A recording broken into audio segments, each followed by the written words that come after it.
परम आदरणीय कांग्रेस अध्यक्षा श्रीमती सोनिया गांधी जी, हमारे देश के भावी नेता और युवाओं के दिलों की धड़कन, कांग्रेस पार्टी के उपाध्यक्ष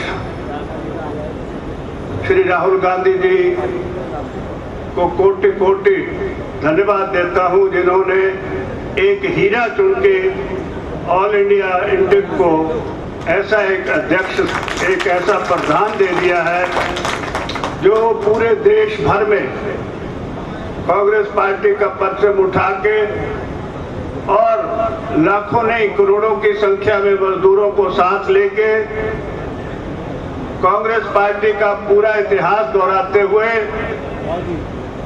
इस भारत माता को उन्हें वही गर्व प्राप्त करवा देगा जो पंडित जवाहरलाल नेहरू ने, श्रीमती इंदिरा गांधी जी ने, राजीव गांधी जी ने और हमारी आदरणीय अध्यक्षा सोनिया गांधी जी ने आपके हाथ में परचम दिया है। उसको लेके आप पूरे देश में जाइए और देश के कोने कोने में, सभी वर्गों में, सभी जातियों में जाके कांग्रेस की क्षमा को उतना ही बुलंद कर दीजिए जितना हमेशा हिंदुस्तान के ऊपर कांग्रेस का प्रकाश रहा है।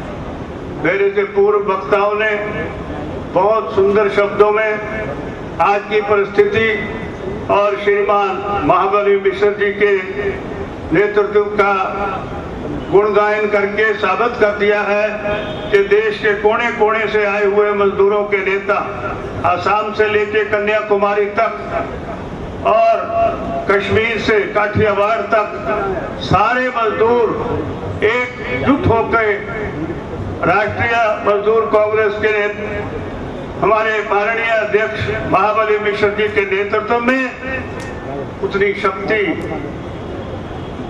देश की कांग्रेस पार्टी को प्रदान कर देंगे कि जिससे राहुल गांधी जी केवल एक बार प्रधानमंत्री नहीं, मैंने राजीव जी को कहा हमारी बदकिस्मती है, देश की बदकिस्मती है, माउंट आबू ले जाऊंगा, यहाँ भगवान राम जी के गुरु जी का मंदिर है, वहां से आशीर्वाद दिलवाना चाहता हूँ। कहने लगे अच्छा मैं वापस आऊंगा।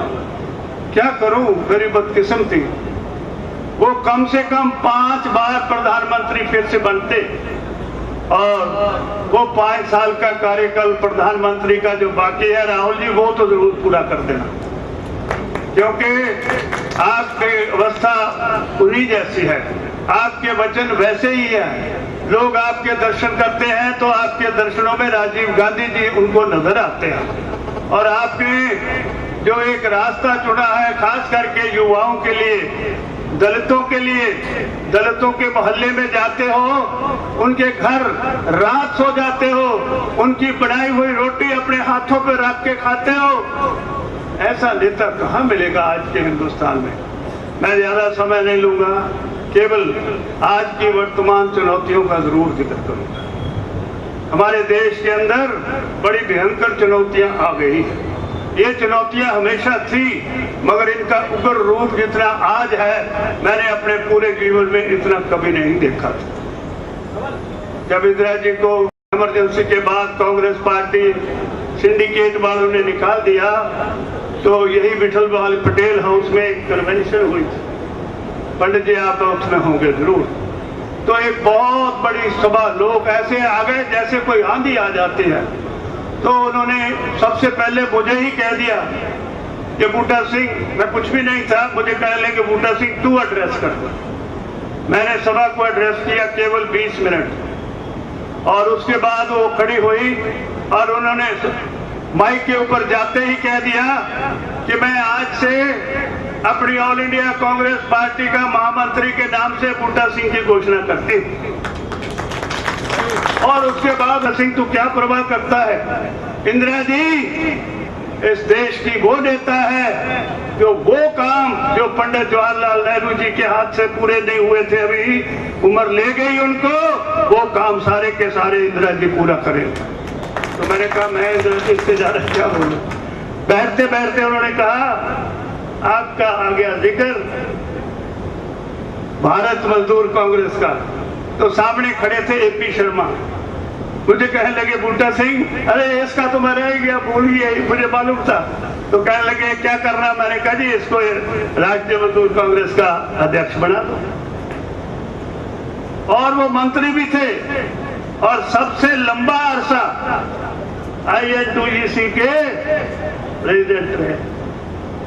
और आपने बात की रतन सिंह जी ठाकुर साहब ने कि सफाई मजदूरों को हमने संगठित किया। ललित नारायण मिश्र जी रेल मंत्री थे, उनके साथ में डिप्टी मिनिस्टर था। तो इंदिरा जी ने रामलीला मैदान में एक बहुत बड़ी सभा, भरी हुई सभा में मुझे कहा कि बूटा सिंह क्या ये सफाई मजदूर, जो पहले सफाई मजदूर नाम नहीं होता था, तरह तरह के नाम होते थे, मैं नाम लेना नहीं चाहता, ऑलमोस्ट गालियां होती थी। तो कहने लगी एक तो ये सारे नाम छोड़ दे, इनको सफाई मजदूर कांग्रेस को। दूसरा, अरे इनकी तो तादाद ही कोई नहीं है सरकार के दफ्तरों में, ये तो सिर्फ झाड़ू वालों में आते हैं, तो इनको तू कुछ काम नहीं दे सकता। तो मैंने कह दिया, मैंने कहा मैडम मैं तो डिप्टी मिनिस्टर हूँ, मैं क्या काम दूंगा। ललित नारायण मिश्र, जगजीवन राम दोनों बैठे थे। ललित नारायण मिश्र जी ने कहा बूटा सिंह मैं तुम्हें रेलवे में सारे अधिकार देता हूँ। और मेरी ये भी बदकिस्मती है, वापस आए रेल भवन और रेजोल्यूशन कर दिया कि मैं जा रहा हूं अपने समस्तीपुर और मेरे सारे अधिकार मैं बूटा सिंह को देता हूं। एक डिप्टी मिनिस्टर था, जूनियर था। 4 सफाई मजदूरों को रेलवे में इन मजदूरी की नौकरी दे दी, 20,000। तो इस तरह से जो पहले सिर्फ झाड़ू का काम करते थे, आज रेलवे में कोई अफसर बन गया तो कोई कुछ बन गया। मेरा मतलब कहने का यह है कि यदि नियत रास हो, मन में पक्की दृढ़ता हो, कांग्रेस पार्टी का वरदान हो, तो क्या काम है जो पूरा नहीं हो सकता। सब कुछ आपके रास्ते में खड़ा हो जाता। इसलिए आज महाबली जी आपको ईश्वर ने, प्रभु ने इंदिरा जी जैसा, राहुल गांधी जी जैसा नेतृत्व और आपके हाथ में झंडा दे दिया है सफाई मजदूर को, इसका राष्ट्रीय मजदूर कांग्रेस का। मजदूर, अरे मजदूर तो बहुत कुछ कर सकते हैं। रशिया किसने बढ़ा दिया? चाइना किसने बढ़ा दिया? किसने बढ़ाया? मजदूरों ने बढ़ा दिया। हमारे हिंदुस्तान के अंदर किसी चीज की कमी नहीं है, जोश है, शक्ति है, बल है, सब कुछ है। और सबसे बड़ी त्याग हमारे देशवासियों में बहुत बड़ा त्याग है। तो कहता हूं कि आपको उस ईश्वर का, उस परमात्मा का कोटि कोटि धन्यवाद करना चाहिए कि आपको उनके नेतृत्व में आगे बढ़ने का, काम करने का मौका मिला है। देश का एक एक व्यक्ति, भाई बहन, माता, बुजुर्ग सब आपके साथ होंगे और झंडा उठा के आपकी सेवा में चलते चलते, आपका गुणगान करते करते वो मंजिल हासिल करेंगे। अभी प्रेस वालों ने पूछा सबके सामने मुझे कि आप क्या सोच रहे हैं। मैंने कहा मैं सोच रहा हूं कि महाबली मिश्र जी जैसे नेता होंगे, राहुल जी जैसे हमारे देश के कर्णधार होंगे, सोनिया जी जैसी शक्ति होगी, तो आइंदा आने वाली लोकसभा में कांग्रेस को किसी की मदद की जरूरत नहीं पड़ेगी। अपने बहुमत से कांग्रेस की सरकार बनेगी। लोग आएंगे तो आए बड़ी खुशी से, हम हाथ मिलाएंगे, मगर हम उनसे सहायता मांगने के लिए नहीं जाएंगे। उनको इच्छा होगी तो आए बड़ी खुशी से। कांग्रेस का राज होगा, कांग्रेस लोगों की रहनुमाई करेगी, कांग्रेस गरीबों मजदूरों को भला करेगी।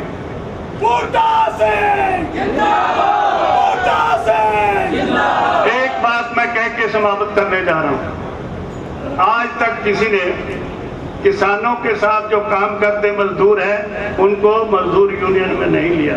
हमने मजदूर यूनियन का दर्जा देके रजिस्टर करके भारत सरकार की तरफ से आपके हाथ पकड़ा देंगे और आप उन लाखों करोड़ों मजदूरों को अपने साथ जोड़ के किसान मजदूरों को एक साथ कर देंगे। इन्हीं शब्दों के साथ मैं क्षमा चाहूंगा। बोलिए भारत माता की।